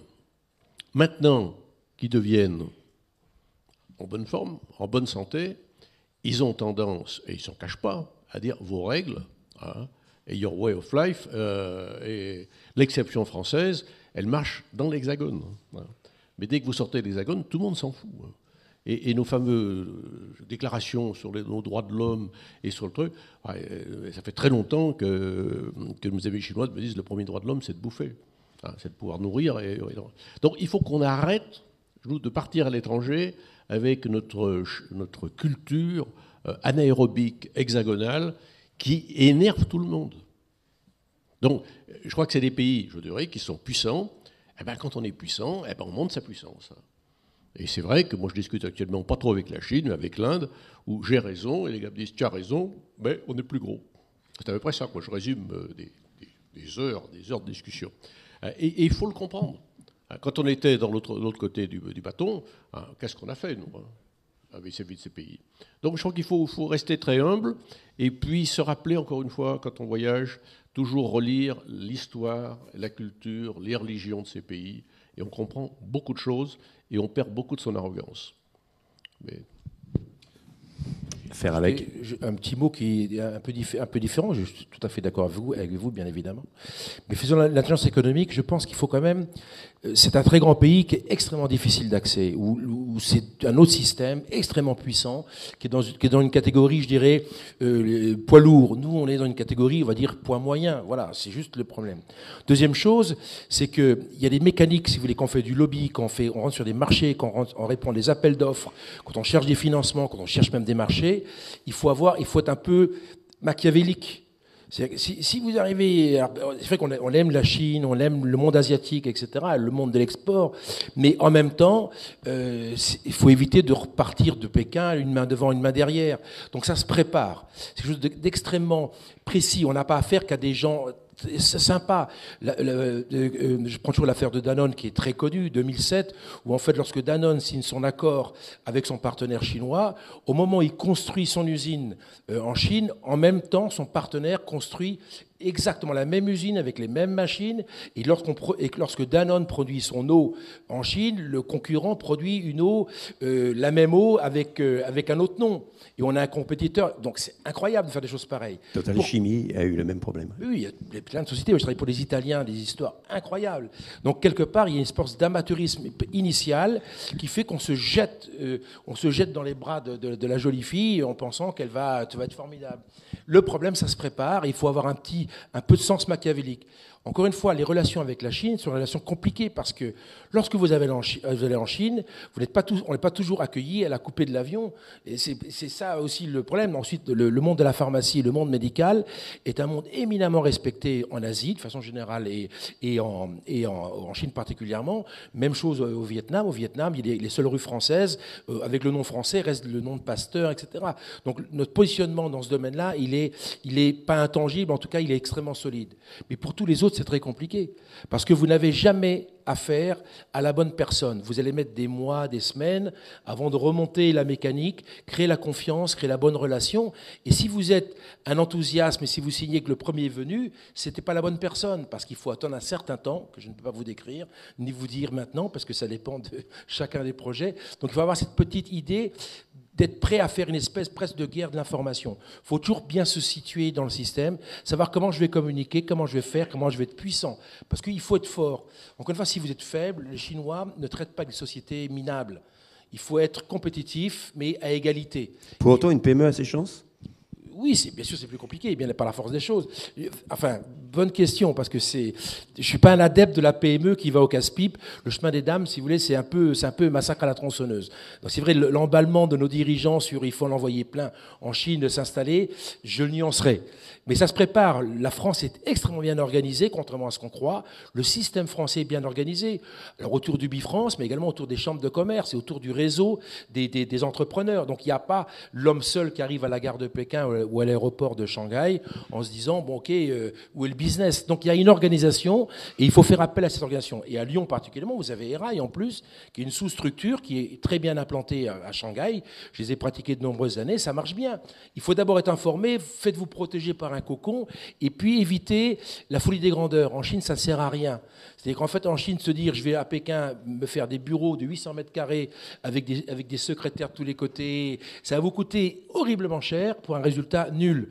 C'est pas là-dessus qu'on est jugé. On est jugé sur la bonne relation, sur le bon contact, la bonne licence. Et puis, il faut traverser cette espèce de chevaux, je dirais, administratifs, cette espèce de ligne de feu administrative qui fait que, une fois que vous avez passé le MOFCOM, vous avez des dizaines de systèmes à contrôler qui vont quasiment jusqu'au gars qui fait la photocopie. Donc, il faut maîtriser l'ensemble de la décision, la compréhension du système pour pouvoir, justement, encore une fois, être performant. À vous entendre, j'ai l'impression que j'ai envie d'y aller. Mon envie ne suffit pas, et je vais à le retour sur investissement dans 3 ans, ou plus tôt. Autre question? Oui, le micro vous arrive. Sur votre gauche, merci. Oui, bonjour. Joanne Détinger, donc je suis étudiant en Master Management International à Lyon. Donc, tout d'abord, je vous remercie vraiment pour nous, les étudiants, parce que c'est quand même une source d'information qui est très particulière pour nous d'avoir des personnes comme vous. Donc j'aurais une question concernant les négociations en Chine. Donc je voulais savoir si vous aviez un peu des anecdotes par rapport à les négociations, des accords que vous avez eus avec les Chinois, s'ils mélangent en fait le côté professionnel avec le côté peut-être amitié. Comme on dit, ils partagent la pijo, donc pijo qui est la bière, donc je ne sais pas si vous avez peut-être des petites anecdotes concernant les négociations en Chine. Moi, je vais vous donner une anecdote qui n'est pas la mienne, mais qui était celle de mon cousin qui était directeur international de Berlier. Et il discutait, il y avait à l'époque un vol par semaine. Donc on attendait quand même le retour, le vol du samedi. Et quand il discutait le bout de gras, les Chinois lui disaient, écoutez, parfait, on va vous revoir samedi après-midi. Et là, il y avait le choix. Il y avait ceux qui disaient, oh, ras-le-bol, je prends mon avion, et d'autres comme lui qui tenaient. Donc ça, il fallait savoir qu'il repassait une semaine à Pékin, et à Pékin à l'époque, c'est pas Pékin d'aujourd'hui. Hein. Avec un hôtel et tout. Donc c'est une anecdote assez drôle, mais c'était les années 70. Hein. Aujourd'hui, dans les discussions, nous avons toujours de bons rapports, des discussions. Alors tout dépend au niveau. Quand on est au niveau supérieur, comme je l'ai dit, grands organismes de recherche, grands hôpitaux, facile. Les grandes sociétés, facile. Quand on est au niveau, par exemple, opérationnel, avec les distributeurs locaux en province, c'est infiniment plus dur. Il n'y a pas beaucoup de règles, c'est parfois assez violent. Et alors vous parliez de la corruption, moi non plus, nous ne baignons jamais dans la corruption, je n'ai jamais connu la corruption au sommet. Par contre, au niveau de la vente de détail, je ne veux pas savoir ce que font nos distributeurs. Ça, j'ai été élevé par les jésuites, ce qui m'ont énormément service. Donc, je ne sais pas ce qu'elle fait. Enfin, il faut savoir quand même qu'elle existe, elle est partout. Elle est partout. Et on n'a pas beaucoup de leçons à donner en Europe, avec certains pays du Sud que je ne nommerai pas, où on est plus proche des fonds du Moyen-Orient que de l'Europe. Sur ces rapports, ces négociations, est-ce qu'ils jouent effectivement du temps, comme on l'a vu ici? On a envie de reprendre notre avion et on fait traîner, la décision tarde. Alors oui, encore une fois, le rapport au temps, on l'a dit que c'était extrêmement long, mais dans la négociation, il y a quand même un cycle. Et le cycle informel, la phase préliminaire, qui est la mise en relation, faire connaissance, etc., est relativement long par rapport à l'Europe. Et ça passe, comme nous disait notre étudiant, Alors oui, par des aspects plutôt personnels. En fait, pas tout de suite. Le problème là-dedans, c'est que comme ça dure longtemps, vous avez des réunions qui commencent le matin à 8 h, il y a 25 personnes devant vous. Et ça, c'est un élément aussi, il faut préciser. Il y a Toujours du monde. Il y a toujours du monde, c'est pas les mêmes personnes. Alors, encore une fois, c'est pas au niveau du ministère. Là, on parle au niveau du board de l'entreprise, etc. Ensuite, ils savent que dans l'avion, un exemple, c'est le business developer ou le responsable international. Donc, en fait, en face de lui, il n'y aura théoriquement que le responsable international de son alter ego. Il ne va pas pouvoir mettre le vice-président de l'entreprise parce qu'il y a un problème de face.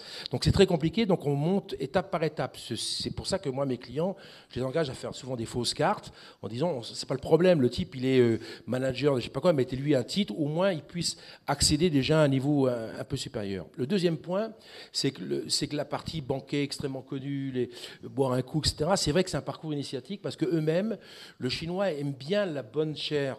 Et c'est comme nous d'ailleurs. D'ailleurs, j'ai le bonne joue parce que c'est lié probablement à ça. C'est difficile de résister. Donc c'est vrai qu'il y a une espèce de parcours initiatique qui fait que le gars montre en même temps sa puissance financière, puisque vous invitez dans un restaurant à 25 personnes à Pékin, ça coûte extrêmement cher. C'est pas la petite bidouille avec un bol de riz vite fait sur le gaz. Ils vont vous montrer leur force, les danseurs, etc. Et à un niveau même relativement bas, donc ça coûte très cher. Il montre sa force, il montre son argent et il attend de vous la même chose. Donc bilan, il crée un rapport avec vous, qui est un rapport de, comment expliquer ça, on ne parle pas de business réellement. D'ailleurs, dans les banquets ou dans un dîner, vous connaissez 3 personnes et vous en avez 10, vous ne les avez jamais vues. Alors vous dites, on va dîner. Et c'est vous qui payez ? Non, pas du tout. Il y a une parité. Encore une fois, il n'y a pas le cochon de blanc qui paye. Et puis non, pas du tout. Au contraire, parce que si vous payez tout le temps, il y aurait il y a une espèce de parité. Et moi, je dis, tu ramenez des cadeaux. Alors c'est vrai que ça se fait pas. Ça fait entre guillemets plouc. On dit, mais si. Allez à l'aéroport. Vous ramenez un truc pour un carré Hermès pour madame. Vous ramenez une cravate pour monsieur, des bonbons, des chocolats. Ramenez des trucs. Parce qu'en Chine, si vous voulez, bien sûr, il ne va pas l'ouvrir. Il va poser ça sur un coin. Il va attendre. Mais quelque part, ça lui fera plaisir. Donc, créer la relation amicale, l'informel. Nous, on n'est pas bon dans l'informel. Créer de l'informel. Vous allez les surprendre. Ils vont dire, tiens, il y a autre chose. Et ayez du plaisir à... Moi, j'ai connu l'affaire à Noël. C'était pour une grande société qui s'appelait France Télécom. Et à Noël, le 23, les types, ils avaient 15 jours qu'ils négociaient. Le jour du moment, ça tombe mal cet après-midi, il y a une grosse réunion. Crise de nerfs généralisée, etc. Mise à l'épreuve. Prenez du plaisir à le faire aussi. Moi, j'aime beaucoup, avec les Chinois, au moment du Nouvel An chinois, d'agacer le système, de créer une espèce de pénurie de ma présence. Parce que le problème, c'est que le Nouvel An chinois, c'est maintenant. Vous savez qu'en Chine, comme partout en Asie, dans les systèmes confucéens, il faut qu'ils règlent leur année. Leur année doit être close pour démarrer une bonne année à partir du 23, donc dans 3 jours. Donc là, ils sont hystériques. N'allez jamais en Chine la semaine qui précède le Nouvel An chinois, parce que vous serez ruinés. Et puis vous serez dans l'informel global. Ouais. Mais après, effectivement, on peut. Donc ça se règle maintenant. Il faut reconnaître que les repas en Chine, je dis pour ceux qui galent, c'est les seuls auxquels je participe avec allégresse. Parce que d'abord, les plats tournent. Maintenant, ils servent à l'assiette, je gueule comme putain, je dis non, la tradition, c'est de tourner. Et on mange ce qu'on veut, ce qui est bien agréable. Deuxièmement, on force un tapé de camper. Le gros avantage aujourd'hui des campés, c'est qu'ils sont plus exclusivement au Mao Tai, qui détruisait l'armée, mais maintenant est au vin rouge, donc on peut tenir. Et c'est une épreuve considérable. Et en plus, dès qu'on fait des campés, on se lève et on va voir les tables à côté. Ce qui fait qu'on bouge beaucoup, alors que quand vous êtes dans un repas officiel français, vous êtes collé à côté de quelqu'un, surtout une maîtresse de maison, qui vous dit comment vous finissez pas, vous n'aimez pas. Mais en Bretagne, il y a encore ce qui est atroce. Là, au moins, on fait ce qu'on veut. C'est très gai. Et le repas chinois est très, très chaleureux, très gai, à condition. Il faut toujours être à l'heure. Quand je dis à l'heure, quand c'est 8 h, on est tous à 8 h moins 5 à la porte. À 8 h moins 5, on est à la porte. Et quand vous avez des Français qui arrivent à 8 h 5, c'est foutu. C'est la politesse, c'est vraiment quelque chose de très fort, hein, vous êtes d'accord. Et puis aujourd'hui, c'est vrai qu'à la Nouvel An, ils sont 200 millions de Chinois circulés. Il y a 200 millions de Chinois qui bougent, parce que c'est la grande fête. Le Nouvel An, Alors le banquet, il y a aussi un avantage, c'est que rien n'est perdu. Donc dans un restaurant, on fait un banquet énorme, et après ils font du takeaway. En fait, ils font des petits trucs. Et le PDG de l'entreprise, lorsqu'il vous ramène, parce que tout le monde est joyeux, etc., et il ouvre son coffre de la bagnole, et dans son coffre de sa voiture, c'est rempli de petits sacs en plastique dans lesquels tout le repas, on retrouve tout le menu du plat 1 au plat 50. Donc le gars, il n'y a rien de perdu, tout va bien. Il fait ses courses en même temps. Voilà. Juste une anecdote par rapport au cadeau aussi. J'interviens dans le cours de management interculturel. Je propose aux étudiants étrangers de la promo de se réunir. L'étudiante chinoise m'a apporté un cadeau. Donc, message, les Italiens, les Espagnols, ne vous privez pas. Corruption d'enseignants, on réglera ça entre vous. Juste sur le cadeau, une demi-seconde. Quand vous invitez quelqu'un à un banquet en Chine, l'objectif, c'est que l'âge, comme c'est un système confucien, l'âge est déterminant. Donc il faut très rapidement identifier qui est le vénérable du système, même s'il n'a même pas de fonction dans l'entreprise. Ça peut même être le père du PDG de la société qui vient parce que... Mais même avec cette génération nouvelle de 30-40 ans qui a l'air d'aller au turbo. Non, il faut reconnaître que c'est un pays qui est merveilleux pour ma génération. Parce que plus vous êtes vieux, un peu de ventre, et vous êtes très bien considéré. Alors les visites de laboratoire, qui sont pour moi, quand j'étais jeune, j'étais à l'armée française et je me suis pété une jambe. Bon, j'ai un genou qui plie pas. Ce qui est toujours un problème quand il faut mettre ses chaussons, tout ça. Il n'y a qu'en Chine. J'ai plein de petites Chinoises qui mettent mes chaussons, me mettent ma capuche. Je suis enfin considéré là-bas dignement. Donc il n'est pas impossible que j'aille finir ma retraite en Chine, où je suis entouré d'une considération que j'ai un peu perdue à Lyon. Ferait peut-être un mauvais client pour la Russie dans 3 semaines, là. Hein. Allez, d'autres interrogations vous prêtez. Monsieur ici, je vois. Hop, non, le micro peut repartir sur la gauche. Et je vous laisse vous présenter. Bonjour, Franck Morand. Donc, je suis étudiant à l'IMBA de Lyon depuis cette année. J'ai 14 années d'expérience dans l'industrie, essentiellement PME. J'ai commencé une expérience chinoise en 1998 où j'ai eu en fait à faire du sourcing justement sur la Chine et sur Taïwan. Donc j'ai eu pas mal d'anecdotes aussi dans le cadre de cette expérience puisqu'on était petite et moyenne entreprise. Donc c'est quand même assez difficile de s'implanter là-bas. Je voudrais revenir sur quelque chose d'important. On a eu des déboires en fait avec l'Office des brevets de Pékin, bien sûr, puisqu'à l'époque, en fait, on nous a clairement dit que de toute façon, toutes nos redevances, il fallait les oublier et qu'il fallait pas forcément en payer en fait au niveau des brevets internationaux, puisque ça servait strictement à rien. Donc, on a été obligé en fait de se remettre en fait dans la balance avec l'Office des brevets de Pékin pour redéposer des nouveaux brevets. Enfin bon, c'était assez compliqué.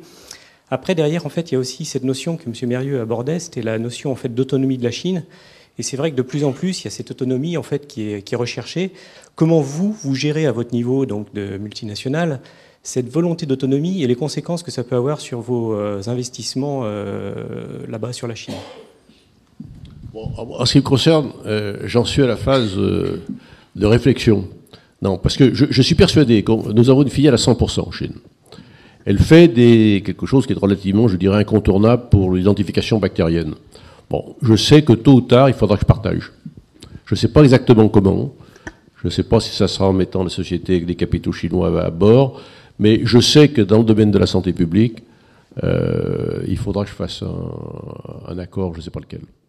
Mais nous y réfléchissons activement. Je suis persuadé que dans les domaines stratégiques, des filiales à 100% de sociétés qui sont stratégiques, ça sera très difficile. Par contre, on peut avoir, en travaillant avec eux, aussi le feedback de ce qu'on fait en recherche là-bas, qu'on peut exploiter à travers le monde. Donc on va essayer de trouver des accords. Il y a un problème très important, je crois que je ne l'ai pas dit, c'est, tout est basé en Chine sur la confiance, nous. On a confiance en eux, ils ont confiance en nous. Et on ne peut pas trahir, ni d'un côté ni de l'autre. Parce qu'il y a une espèce de règle du jeu que je partage, moi, totalement, qui est de dire, on a toujours fait confiance aux Chinois, on n'a jamais été trahi par eux, et réciproquement. Mais c'est comme partout, je trouve que c'est assez bon signe, mais la parole donnée en Chine, l'engagement est aussi important qu'il était dans nos pays. Voilà, mais si vous n'avez pas confiance, si vous n'avez pas le moral, il faut rester chez vous. Hein. Parce que c'est une autre façon de voir les choses. Mais il est sûr, quand on va dans ces pays, on perd des plumes. Il faut savoir, on ne va pas conserver 100% de ce qu'on a quand on va dans des pays comme l'Inde. L'Inde, si on arrive encore à sortir vivant, c'est bien. Mais en Chine, au Brésil, il faut qu'on donne. On ne peut plus aller dans des pays en disant « c'est tout pour moi ». C'est fini. C'était quand il y a 40 ans, quand on avait un empire colonial. Et c'est pas très long terme, ça. Mais c'est fini l'époque. Il faut donner, il faut partager. Merci. Je crois que quelqu'un était prêt. Oui, c'est ça. Oui, bonjour, Bernard Ligaud, je suis chef d'entreprise dans le logiciel. Je connais un peu la Chine pour y avoir vécu 3 ans dans les années 2000 en travaillant chez Carrefour. Et en fait, j'aurais une question sur la place de la femme dans le monde professionnel en Chine, parce que j'avais été frappé en fait de l'importance des postes que pouvaient avoir les femmes quand j'ai vécu en Chine, et je me demandais justement qu'est-ce que ça impliquait quand on recrutait aujourd'hui. Est-ce qu'on se posait la question d'un homme, d'une femme? Est-ce que c'est indifférent? Et quelle est la position des femmes dans les entreprises que vous connaissez? Merci. Question intéressante. C'est une question très compliquée. Très compliqué parce que la place de la femme en Chine est majeure. D'abord, elles ont fait la guerre comme les hommes. Et moi, mon réseau, par exemple, que je connais depuis des années, c'est Madame Bai. Elle avait tué son premier japonais, elle avait 15 ans, région de Shanghai. Le type sortait de la rivière ou du fleuve et il était tout nu. Et elle rentrait de l'école, elle a pris le fusil, elle a tué le type parce que le gars sortait, elle a eu peur, elle a tiré dessus. Donc c'est une espèce de déesse incroyable, connue partout, etc. Donc il y a un prestige immense. Donc la place de la femme, elle n'est pas du tout... elle est non négociable et les femmes chinoises sont totalement à leur place, il n'y a aucun doute. La deuxième chose, c'est que c'est un système où il y a une espèce de répartition des rôles. Et donc les hommes ont une place un peu comme chez nous, il faut être honnête, en Occident, où nous on fait de l'animation de paysage et les femmes sont plus dans le concret. Donc le mélange des deux est bien. Ceci étant dit, le problème, c'est l'informel. Et l'informel est très compliqué parce que là, pour le coup, dans les grandes beuveries chinoises, ça peut commencer dans un banquet, et c'est important pour la discussion et pour le rapport entre deux sociétés, entre deux personnes, etc. C'est qu'à un moment donné, les femmes sont présentes et elles partent, elles ne restent pas, parce que ça part toujours mal. Quand vous buvez beaucoup, au bout d'un moment, quand vous êtes... moi, je suis un ancien officier, j'étais dans l'infanterie de marine, il m'est arrivé de croiser des groupes de gars, etc. Et à un moment donné, ça partait mal parce que les gars buvaient beaucoup et donc les dames sont parties parce que, comme ça se passe partout dans le monde. Donc c'est vrai qu'à un moment donné, c'est compliqué.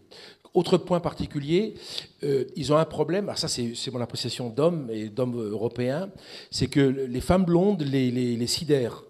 Alors c'est valable partout, c'est que quand une femme très blonde, ça les épate, la blondeur des cheveux les épate, et c'est vrai que j'avais une tendance... C'est un plus ou un moins? Alors j'avais tendance à recruter des blondes, parce que c'est vrai que c'est un élément déstabilisant dans la discussion, parce que bien évidemment ils ont moins l'habitude, et c'est vrai, mais c'était incroyable, à un point tel que c'est que tous les regards, dans les discussions extrêmement importantes, tous les regards étaient dirigés vers cette dame parce qu'ils n'avaient pas l'habitude, c'est tout. Encore une fois, donc c'est à nuancer et ça dépend. Et je vais terminer par le milieu. Ça dépend dans quel secteur vous êtes. J'imagine que dans le monde de la pharmacie et le monde médical, c'est peut-être plus nuancé. Dans le monde de l'industrie lourde, j'ai eu l'occasion de travailler pour Saint-Gobain, ce genre de groupe. J'ai vu des femmes entrepreneurs, mais en fait, globalement, relativement peu. Voilà. Merci. Nous poursuivons. Oui, au deuxième rang. Oui, bonjour, Isabelle Sangel. Vous avez dit tout à l'heure, avant d'aller dans un pays, il faut en connaître l'histoire, la culture, donc s'intéresser un minimum à cette culture. Quels sont les textes qui vous ont paru peut-être le plus éclairants? Est-ce que c'est plutôt Lao Tzu, plutôt Confucius, plutôt Sun Tzu? Quelles sont les références en fait qui vous paraissent les plus adaptées?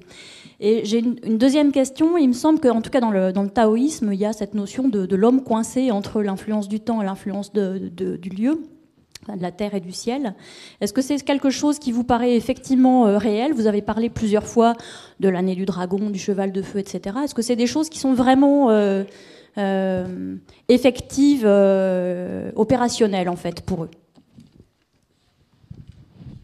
Biographie. Je ne suis pas un expert, c'est Jean-Agnès pour répondre beaucoup mieux que moi parce qu'il connaît mieux le sujet.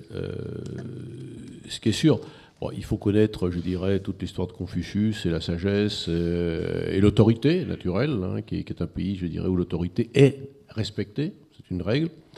C'est un pays également qui est très sensible à son histoire du dernier siècle. Très sensible. Ça, il est très marqué par, encore une fois, je l'ai dit tout à l'heure, par les concessions, par la guerre de l'opium. Ça, c'était une humiliation profonde, avec un pays, je dirais, désorganisé. C'est une des raisons pour laquelle, culturellement aujourd'hui, et politiquement, les deux vont de pair. La Chine a besoin d'une autorité forte et admet beaucoup mieux cette autorité parce qu'ils viennent, je dirais, du chaos. Hein, et que avant 40, c'était quand même le grand chaos en Chine et qui a duré plus d'un siècle. Donc je crois qu'il faut... C'est l'histoire récente, les marque encore plus, je pense que, à votre avis, Jean, que la philosophie Confucius. On peut lui dire un mot. Il est très bon, lui. Vous savez, il est très très bon. Pour avoir la réponse, est-ce que vous pouvez passer le micro? Je vous laisse vous présenter. Voilà. Nul n'est censé ignorer. Jean Agnès, je suis chef d'entreprise, je suis dans l'industrie, donc qui fait partie du débat actuel. Voilà, spécialisé dans les blindages magnétiques. Je voudrais juste, par rapport au sujet qui a été évoqué, dire deux choses.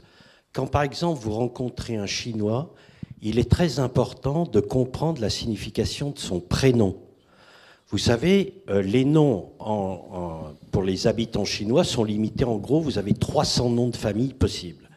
Mais ce qui est très important, c'est la signification du prénom. Donc, comprenez la signification du prénom, car forcément, il évoque soit le destin que les parents ont voulu donner à leur enfant, soit une histoire familiale qui est très importante pour lui. Donc l'importance des prénoms. La deuxième chose que je voudrais dire, tout à l'heure on a évoqué le problème de l'imitation et de la copie. Eh bien vous savez qu'autrefois en chinois, le mot « wo xue » voulait dire « j'apprends et j'imite », car en fait imiter était une façon d'apprendre. Ce qui veut dire que le rapport du chinois à l'imitation et à la copie, pour eux, c'est une valeur positive. Et ce n'est que récemment, pour montrer les limites entre l'imitation et la contrefaçon, qu'on a introduit dans la langue chinoise un mot nouveau qui s'appelle weizhao et qui veut dire la contrefaçon. Donc, ça aussi, ça fait partie des choses à connaître. La deuxième chose que je voudrais dire, et en complément de ce qu'a dit Alain Mérieux, c'est que la semaine dernière a été diplômée la première promotion de l'école centrale de Pékin. Cette école centrale de Pékin, elle a été faite avec l'appui de l'école centrale de Lyon, l'école centrale de Paris, l'école centrale de Nantes, l'école centrale de Lille et l'école centrale de Marseille. Et pour la première fois, a été diplômée à l'université Beidhan de Beijing, une promotion de 73 élèves. Tout ça a beaucoup d'importance après pour le tissu relationnel. Et la dernière chose que je voudrais vous dire, c'est que la semaine dernière, ont été envoyés dans l'espace les premiers des 35 satellites du système de géolocalisation chinois. Donc sachez que dorénavant, il y a un système de géolocalisation américain, GPS, que vous connaissez tous. Il y a un système de géolocalisation russe, qui est le système GLONASS. Il y a ce que l'Europe est en train de faire avec le système Galileo, et il y aura, dans un an, un système de géolocalisation chinois qui s'appelle Baidu. Tout ça pour bien montrer à quel point ils en sont et la vitesse avec laquelle ils évoluent. Voilà, c'est tout ce que je voulais dire. Grand merci pour votre rapport. Pierre de Jong. Alors juste pour rebondir sur le GPS chinois, il faut savoir qu'ils avaient quand même investi 200 millions dans Galileo et on pense qu'ils nous ont récupéré une bonne partie de notre technologie pour le fabriquer. Il ne l'oublier pas non plus. Là, je passe direct. Oui, mais c'était de la copie producteur pédagogique. Au consommateur, parce que ça nous a coûté très cher. Et aujourd'hui, Galileo, le système européen, leur en veut pas mal pour ça. Parce que là, on ne les a pas vus venir, hein, ça je vous promets. Deuxième point, pour les orientations bibliographiques, lisez Sun Tzu, c'est le plus petit. Ça fait une trentaine de pages et c'est parfaitement acceptable. Parce que s'il faut lire toute la littérature chinoise avant de partir, c'est impossible.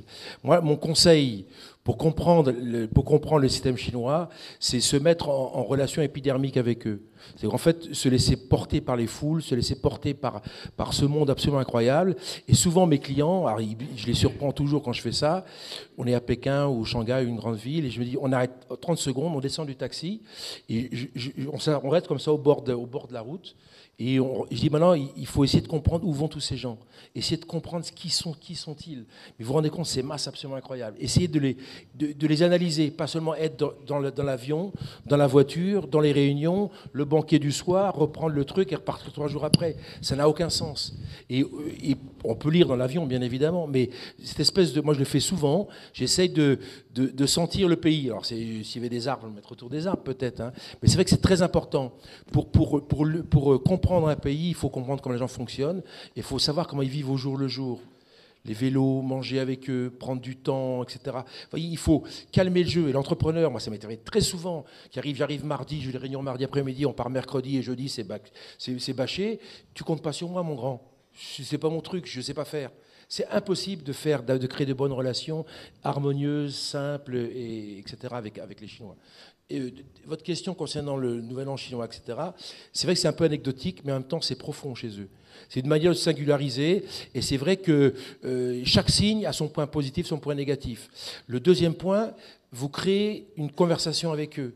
C'est que, comme vous savez ce que vous êtes vous, imaginez 30 secondes, essayez de savoir ce qu'ils sont, et comme ça à table, vous ne serez pas brut de fonderie en train de parler que de votre produit, que de votre paire de lunettes ou votre produit. Donc vous aurez un point de conversation qui va détendre l'atmosphère, qui va créer et ça va créer une petite ambiance. Voilà. Donc c'est juste ça. C'est pas plus sérieux que ça, bien évidemment. Ceci étant dit, en Asie, il faut recruter des gens du cheval, parce que les gens du cheval travaillent beaucoup, et donc quand vous avez des gens recrutés d'abord des gens du cheval. Des blondes, des gens du cheval, bon, on va voir. Et puis un autre élément, minute de publicité, n'oubliez jamais Courrier International qui très régulièrement, cette semaine encore, fait un dossier sur les jeunes chinois. Il y a peu de temps, vient de sortir un hors-série. Courrier International est à mon avis en termes d'actualité au quotidien de l'évolution de la culture, une bible parmi les moins chères. Fin de la page de publicité. Autre question, ça sera peut-être la dernière, parce qu'on a parlé de banquet, mais je vous vois bien la saison sèche. Monsieur, c'est à vous. Le micro va vous arriver. On en profite effectivement pour ceux qui ont un rendez-vous et qui doivent partir. Vous êtes pratiquement présumé en retard, hein. Français, donc, et ni chinois ni allemand.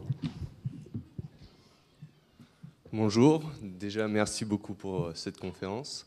Je me présente, je m'appelle Loïc Sébastien, je suis étudiant en marketing en Master 1 et j'aurais une question parce que vous avez beaucoup parlé des points positifs de la Chine et de cet essor économique et notamment, l'année dernière je suis parti à l'université de Xiamen et je me suis longuement intéressé au système de santé chinois et j'ai remarqué que énormément de populations ont perdu l'accès à la santé suite à cet essor économique et je me demandais, en tant qu'entreprise institutionnelle prônant la santé pour tous, qui est Biomérieux, qu'est-ce que vous pouvez faire justement pour ces populations qui ont perdu l'accès à la santé?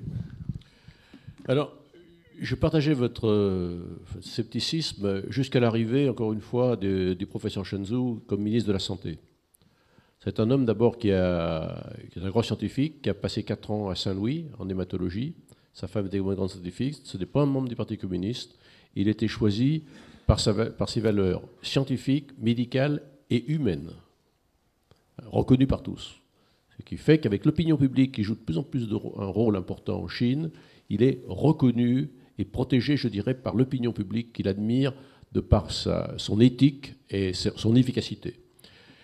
C'est un homme qui veut, sur le modèle français, adapté à la Chine, faire un système de sécurité sociale valable pour tous. C'est-à-dire qu'avant, il n'y avait pas d'accès aux soins aériens. Et en plus, il se bat, je peux vous dire, contre une certaine forme de corruption dans le système de santé. Vous avez vu les scandales qu'il y a eu sur le lait, des scandales sur certains produits. Il y a eu beaucoup, je dirais, de côtés négatifs, en particulier d'entreprises provinciales moyennes chinoises qui ne respectent pas, je dirais, l'éthique essentielle dans notre métier. Donc aujourd'hui, moi je pense que les choses se font. Il y a 1,3 milliard d'habitants qui revenaient il y a 30 ans, qui n'avaient pas, encore une fois, il y avait les famines il n'y a pas tellement longtemps en Chine. Il y a 40 ans, il y a eu des famines en Chine. C'est pas vieux. Donc aujourd'hui, ce peuple est nourri, ce peuple est éduqué et ce peuple est soigné. Avec une énorme différence entre les grandes villes et le fond des campagnes. Mais c'est à quoi ils travaillent. Le problème, c'est une course de vitesse entre les réformes qu'ils appliquent très vite, parce qu'ils sont excessivement conscients au sommet que s'ils n'appliquent pas ces réformes rapidement, ils auront des problèmes sociaux importants. Donc c'est une course de vitesse entre des gens que j'espère qu'ils vont gagner, à la fois pour la Chine, pour tout le monde, mais c'est une course de vitesse parce que l'opinion publique, avec Internet et tout, se développe beaucoup. Mais moi, je suis optimiste de ce que je vois réalisé par Shenzhou aujourd'hui depuis qu'il est ministre de la Santé. Mais c'est une longue bataille quand ils viennent de très très loin.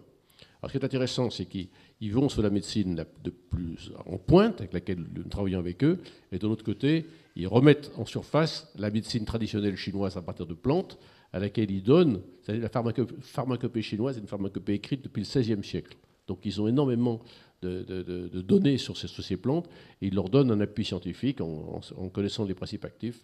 Donc c'est assez intéressant de voir qu'il y a les deux médecines qui se développent en parallèle et de façon excessivement intéressante, avec des pathologies très spécifiques. Pour la Chine, il faut savoir que ce pays est très touché par le problème des hépatites, par exemple, beaucoup plus que nous ne le sommes. Mais je reste optimiste parce que je vois les changements en 10 ans. Merci pour cet éclairage-là. Allez, un droit de suite, et puis une question devant vous. Je pensais vraiment plus en tant qu'entreprise. Qu'est-ce qu'une entreprise peut faire justement pour aider ces campagnes qui, avec le temps que ça va mettre on travaille totalement avec les pouvoirs publics chinois, totalement. C'est-à-dire que nous produisons sur place des produits qui sont essentiels, nous répondons à leurs besoins. Lorsqu'il y a eu les problèmes du SARS, on a été les premiers à développer des tests qui étaient faits dans le laboratoire de Christophe. On est partie intégrante de la santé publique chinoise. Et pour nous, c'est le seul moyen, si on n'est pas dans notre métier long terme, et si on n'est pas partenaire d'un pays, il ne faut pas y aller. Donc on n'a aucun choix, c'est un problème éthique et c'est également un problème pragmatique. Il faut jouer le jeu de ces pays. Il y a des grandes pathologies. Vous savez que la Chine est un des plus grands réservoirs humains en virus, parce que sous le même toit, vous avez l'enfant, le cochon et la poule. Or, la poule et les virus viennent par la poule, qui s'humanisent sur le cochon et qui passent à l'enfant. Et ça, donc ils ont une trouille viscérale des maladies infectieuses, de par, je dirais, la spécificité de leur pays. C'est pour ça qu'on est là-bas et qu'on y travaille. Et le P4, je peux vous dire que c'est un acte de ma part. J'ai passé beaucoup de temps de façon totalement bénévole et gratuite et peut-être efficace. Je vous le dirai dans 2 ans si on l'inaugure. Là, je prends ma retraite. Je prends votre dernière question. Alors bonjour, Juliette Lana. J'ai vécu personnellement 10 ans en Chine. J'en reviens tout récemment, je suis revenue l'année dernière. Et en fait, moi j'avais une question par rapport aux références de valeurs chinoises. Donc on parlait de Confucius, etc. C'est vrai, mais c'est vrai aussi que le système communiste a balayé pendant un moment ces références culturelles. Et comme vous disiez tout à l'heure, il y a eu 30 ans de construction très rapide, de développement très rapide, sans cette base de valeurs finalement. On y est revenu juste après. Je discutais pendant mon expérience avec un fournisseur chinois qui me disait qu'en fait le problème qu'il y avait eu au niveau de la santé, des yaourts, etc., c'était surtout parce que les Chinois manquaient, enfin il y a une partie de la population chinoise jeune, 30-40 ans, avait manqué de ces valeurs traditionnelles et qui en fait leur seule référence actuelle c'était celle de l'argent. Donc je voulais savoir en fait ce que vous en pensiez, vous, est-ce que vous partagez aussi ce point de vue voilà. Ouais, tout à fait. Je trouve que, ayant connu cette Chine depuis 35 ans, à titre personnel, je suis inquiet de la dérive matérialiste, capitalistique, showbiz actuelle d'une partie de la Chine. Alors j'ai une connaissance, c'est pas un ami, un vieux, ce qu'on appelle les vieux chats de Hong Kong, c'est-à-dire ceux qui ont fait fortune. Il a un bateau de 82 mètres, il a toutes les photos des présidents américains sur son bateau. Il me dit, tu veux manger avec chinois, anglais et italien? J'ai 3 chefs. Je dis, bon, on va prendre l'italien. Bon. Et après le repas, on quitte et je lui dis, tu sais quand même, il y a quand même des side effects à ton truc. Je lui parle de la corruption. Donc, à mon avis, il est un expert. Et il m'a dit cette phrase extraordinaire pour les business schools. My friend, no corruption, no economical growth. C'est qui montre que pour certains, et certains qui ont le pouvoir, ils ont perdu le sens des valeurs. Et c'est le gros problème aujourd'hui du gouvernement actuel. Quand on discute avec des gens comme Souronji, que je connais bien, c'est l'énorme problème. Vous avez qu'actuellement, ils font un retour en arrière sur toutes ces démonstrations justement de luxe absolument scandaleux par rapport au pays. C'est une grande bataille qu'ils vont livrer. Mais je suis d'accord avec vous, ça fout le camp. Hein. Ce que j'ai connu, moi, en Colmao et ce que je vois maintenant, C'est plus qu'une révolution, c'en est 3 ou 4. Le Et dossier, c'est pas bon. oui. Et c'est pas bon. Le dossier de Courrier International est pratiquement un dossier sur le bling bling. Pierre de Jong, et on terminera avec vous. Oui, enfin, juste un petit mot, c'est qu'en fait en Chine, ils disent une seule. D'abord, c'est valable dans toute l'Asie. Dans toute l'Asie, il y a une espèce d'excitation globale. Je pense que toute l'Asie n'échappe pas à ça. Ils ont beaucoup de croissance. Quand vous avez une croissance de 10%, même 8%, ça crée de la richesse et effectivement, ça donne des ambitions. Moi, j'ai vu des milliardaires chinois qui ont 28, 29, 30 ans, donc c'est absolument incroyable. La deuxième chose, c'est qu'en Chine, on dit une chose, c'est que le poisson, pour vivre, il lui faut de l'eau propre, mais on n'a jamais vu un poisson survivre dans un bocal ou dans un aquarium dont l'eau est totalement propre non plus. Grand merci de ces apports.